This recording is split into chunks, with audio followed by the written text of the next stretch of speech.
Bonjour Christian Estrosi et bienvenue à la grande interview sur CNews et Europe 1. Vous êtes le maire de la ville de Nice, également vice-président du groupe Horizon. Tout d'abord, Christian Estrosi, cette bien triste nouvelle, triste confirmation. Le président de la République a salué il y a quelques instants la mémoire de l'otage franco-israélien Ohad Yahalomi. La France qui a aussi perdu 50 de ses enfants dans l'infamie du 7 octobre, a écrit Emmanuel Macron sur X. C'est un lourd tribut que paie la France. Oui, ce que dit Emmanuel Macron ce matin, je le dis depuis le 7 octobre. Je suis heureux de voir le président de la République utiliser le mot de barbarie. J'ai une pensée pour la famille de Ohad Yahalomi, qui est notre compatriote, mais j'ai une pensée pour tous les autres. Lorsqu'il y a eu cet accord pour libérer les otages israéliens, et je peux comprendre qu'il y ait eu cette exigence pour redonner de l'espoir aux familles, en échange de plusieurs centaines, voire milliers de terroristes palestiniens qui étaient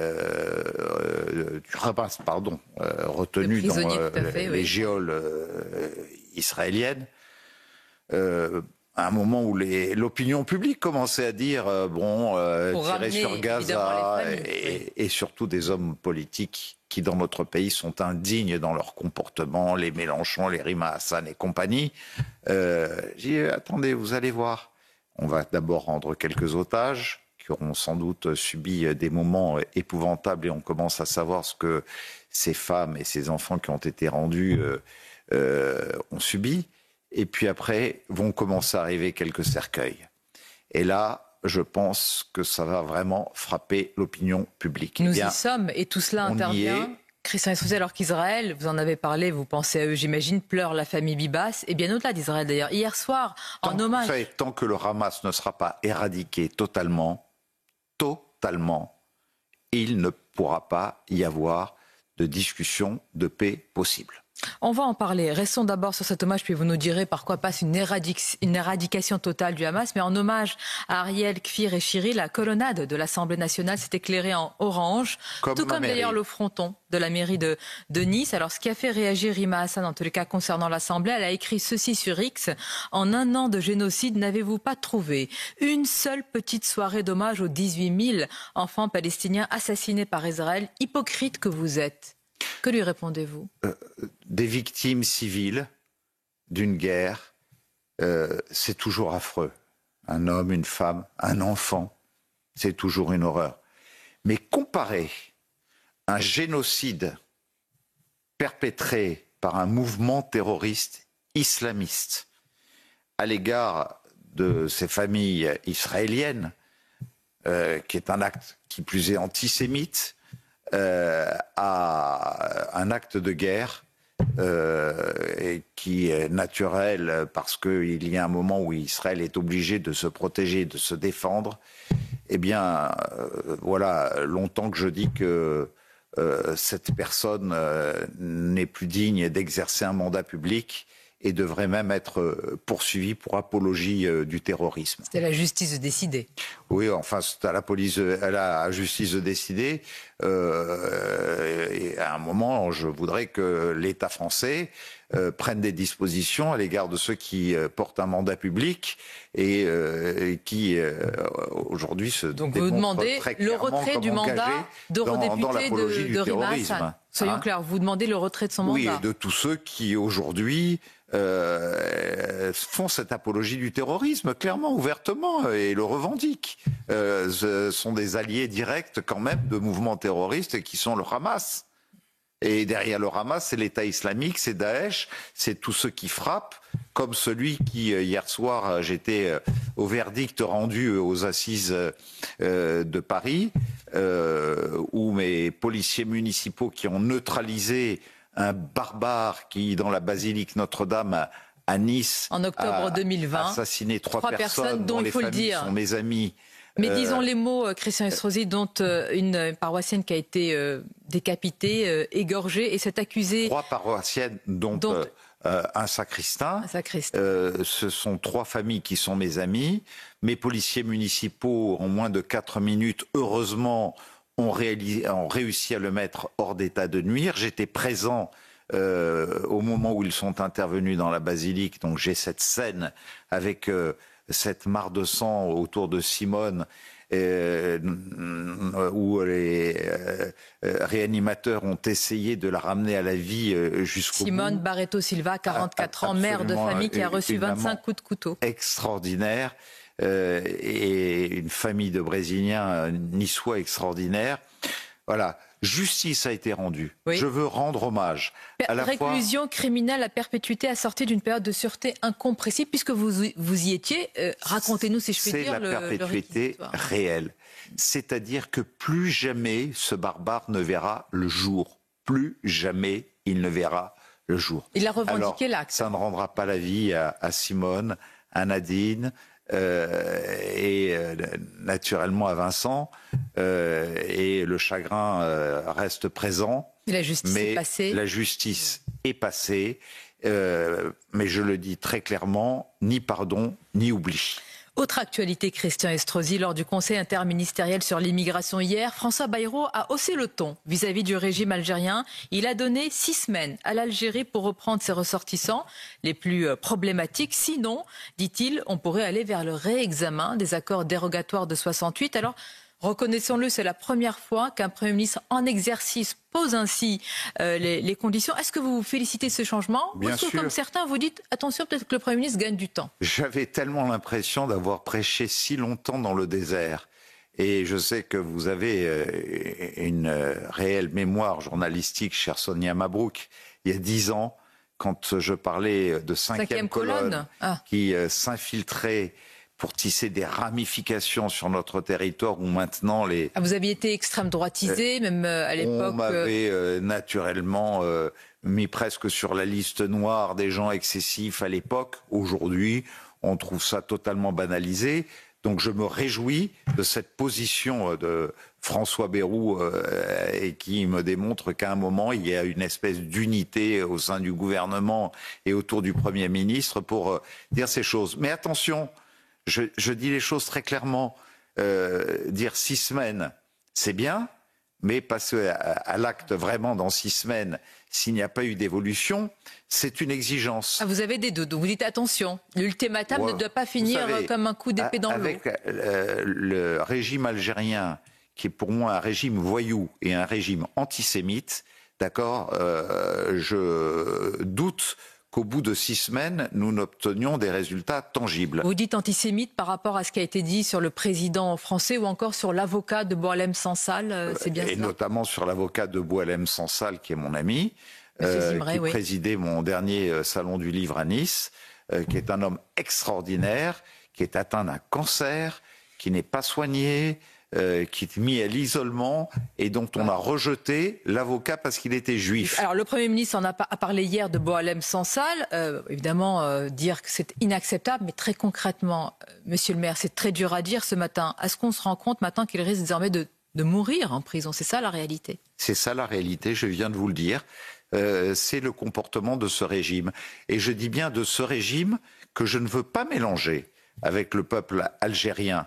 Car, même si vous avez parlé de cinquième colonne, ce qui voudrait dire qu'il y aurait des éléments qu'on pourrait activer. La colonne, elle vient de la Libye, de l'Algérie, de la Tunisie, du Maroc, de tous ceux qui veulent, et je ne parle pas des musulmans, mais qui se servent de l'islam comme d'une arme politique, et qui sont donc des islamistes, ce qui est très différent d'une religion que je respecte totalement.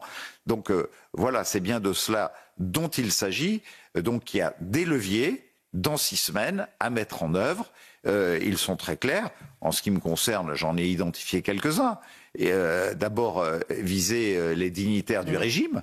Vous vous rendez compte, les accords de 2004... La France dit que certains sont déjà visés. Oui, en tout cas, il y a des accords de 2004, il serait bien d'y mettre un terme. Parce que quand on insulte la France le matin et qu'on prend l'avion pour Charles de Gaulle l'après-midi pour venir faire la fête ou venir faire son business en France, et il faut geler leurs avoirs en France, de même que il faut remettre en cause les accords de 1968, ça a été évoqué hier et on est parfaitement d'accord là-dessus. Et puis quand je vois que nous accordons encore à peu près 130 millions d'euros par an d'aide au développement à l'Algérie, ça suffit. Mais alors une question, pardonnez-moi, là il s'agit de sanctions, alors vous voulez une rupture presque définitive diplomatique avec l'Algérie? Est-ce qu'il faut assumer d'aller loin? Regardez, j'apprécie peu l'attitude de Trump, et quand je vois l'extrême droite française, le Rassemblement national et ses alliés qui idolâtrent aujourd'hui. J'ai reçu M. Jean-Philippe Tanguy qui n'était pas dans l'idolâtrie par rapport à M. Trump. J'en ai entendu d'autres qui idolâtrent M. Trump. Vous lui reconnaissez aucun mérite, Donald Trump, sur le plan migratoire? Quand on voit comment nous sommes menacés d'être pris en étau entre les États-Unis, et Dieu sait si j'aime le peuple américain, et qui va vite en revenir, et Poutine de l'autre côté, il est temps qu'il y ait un sursaut européen. Mais en tout cas, la méthode Trump, quelque part, ça fonctionne. Bon, ne peut-on pas avoir la même attitude à l'égard de l'Algérie, tout simplement? Bon, dans ce ça contexte, montre que lorsque la menace est là, qu'elle est forte, qu'elle est puissante, et qu'on met des actes en œuvre, eh bien ça marche. Dans ce contexte tendu entre Paris et Alger, les propos de Jean-Michel Apathy comparant la colonisation française en Algérie au nazisme et affirmant qu'il y a eu plusieurs Oradour-sur-Glane ont provoqué, vous le savez, Christian Estrosi, une avalanche de réactions, de condamnations, dont d'ailleurs la petite fille du dernier rescapé d'Oradour-sur-Glane. L'Arcom va ouvrir une instruction après ces propos. Vous-même, qu'en avez-vous pensé ?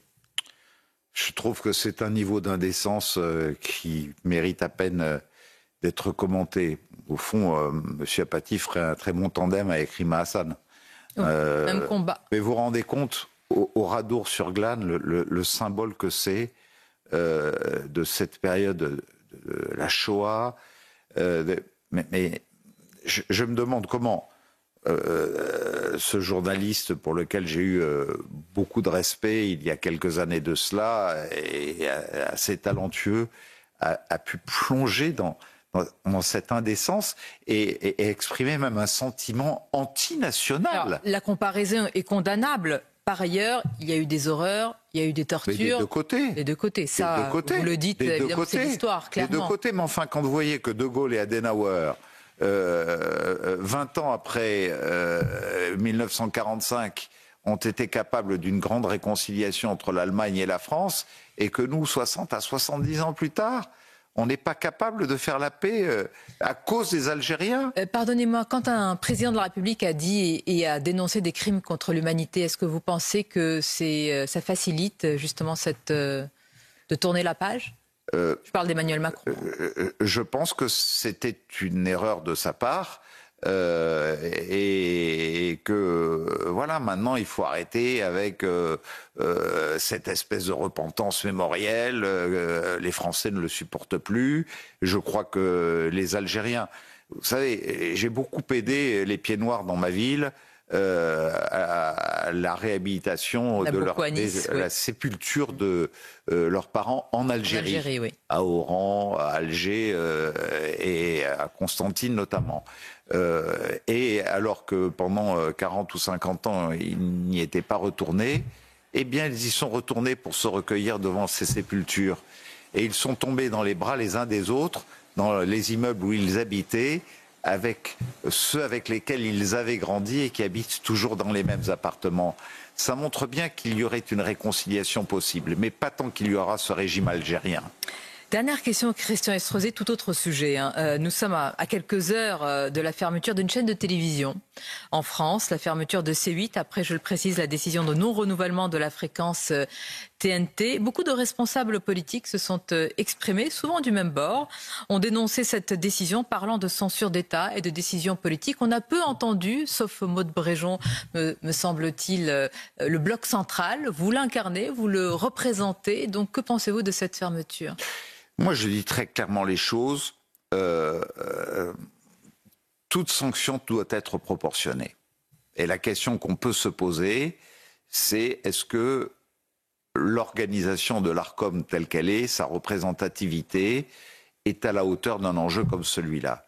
C8, c'est une grande chaîne de télévision, avec de très bonnes émissions. Bon, après qu'on juge de la dérive de 1, 2, 3 personnes, c'est le rôle de l'Arcom naturellement, mais enfin remettre sur la touche 400 salariés, et je suis pour naturellement le pluralisme des médias, et j'y suis très attaché, eh bien je pense qu'on a peut-être franchi une limite qui devrait, après qu'on ait fait le CSA avec ses dysfonctionnements, l'Arcom aujourd'hui, etc., penser avoir une institution qui, de manière un peu plus objective... Donc la décision était subjective. Je pense qu'on est allé trop loin. On est allé trop loin. On ne doit pas priver un outil médiatique tel que celui-là, qui sur 90% de ses émissions dans le domaine culturel, dans le domaine économique, dans le domaine politique aussi, jouer un rôle qui n'est pas négligeable, et qui soit privé aujourd'hui de pouvoir s'exprimer librement. Voilà, j'ai beaucoup de réserves à l'égard de cette décision. On les a entendus. Merci Christian Estrosi. C'était votre grande interview. Je vous dis à bientôt. Merci à vous.